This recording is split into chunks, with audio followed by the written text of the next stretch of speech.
नमस्कार, फक्त योजना या यूट्यूब चॅनलवर मी ओमकार तुमचं स्वागत करतो। तर संपूर्ण महाराष्ट्रामध्ये आरटीई प्रवेश प्रक्रिया आहे, तर याच्या संदर्भात खात्रीशीर माहिती आणि मदत आपल्या चॅनलवर दिली जाते।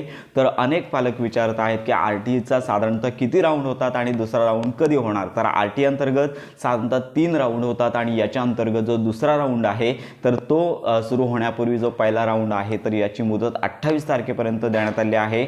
28 तारखेपर्यंत ज्यांचं सिलेक्शन झालेलं आहे त्यांचं डॉक्युमेंट व्हेरिफिकेशन होईल। त्याच्यामध्ये काही अपात्र विद्यार्थी ठरत असतील किंवा काही कारणानिमित्त शाळा बदलत असतील तर यांचे अर्ज रद्द होतात आणि याच्या माध्यमातून जे वेटिंग लिस्टमध्ये जे कॅन्डिडेट आहेत प्रत्येक शाळेनुसार जेवढ्या रिक्त जागा आहेत तेवढ्याच वेटिंग लिस्टमधल्या विद्यार्थ्यांना याच्यामध्ये दुसऱ्या राऊंडमध्ये संधी दिली जाते। साधारणतः लक्षात घ्या की 28 फेब्रुवारीपर्यंत पहिल्या राऊंड करता मुदत आहे, त्यामुळे लगेचच 1 तारखेला दुसरा राऊंड सुरू होणार नाही आहे। साधारणतः 1 आठवड्याचा कालावधी सर्व जे अपडेट प्रोसेस आहे ती करण्याकरता लागतो। त्यामुळे अपेक्षित धरूया की मार्च महिन्याच्या दुसऱ्या आठवड्यापासून हा जो दुसरा राऊंड आहे तो सुरू होईल। तर लक्षात घ्या मार्चचा पहिला आठवडा जरी 28 तारीख डॉक्युमेंट सबमिशनची असेल परंतु व्हेरिफिकेशनसाठी वेळ लागू शकतो।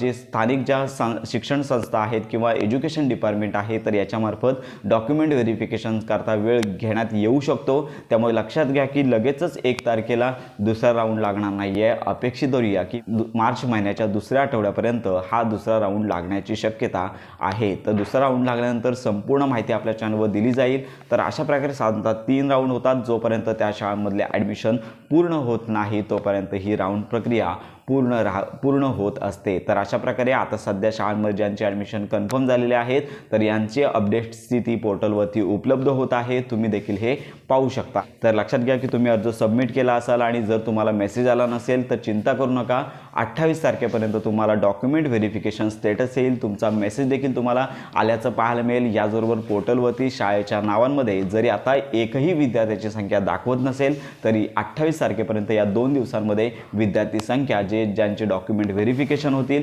त्यांची ही संख्या त्या ठिकाणी नावांसहित आल्याची पाहायला मिळेल। तर हा व्हिडिओ देखील आपल्या चॅनलवरती अपलोड करण्यात आला आहे, तुम्ही या व्हिडिओच्या डिस्क्रिप्शन बॉक्समध्ये लिंकवर क्लिक करून प्रत्येक शाळेनुसार किती विद्यार्थ्यांचे ॲडमिशन कन्फर्म झालेले आहेत हे देखील तुम्ही पाहू शकता। तर अशा प्रकारे आरटीई प्रवेश प्रक्रियेसंदर्भात खात्रीशीर माहिती करता आपल्या फक्त योजना या यूट्यूब चॅनलच्या कनेक्टमध्ये राहा।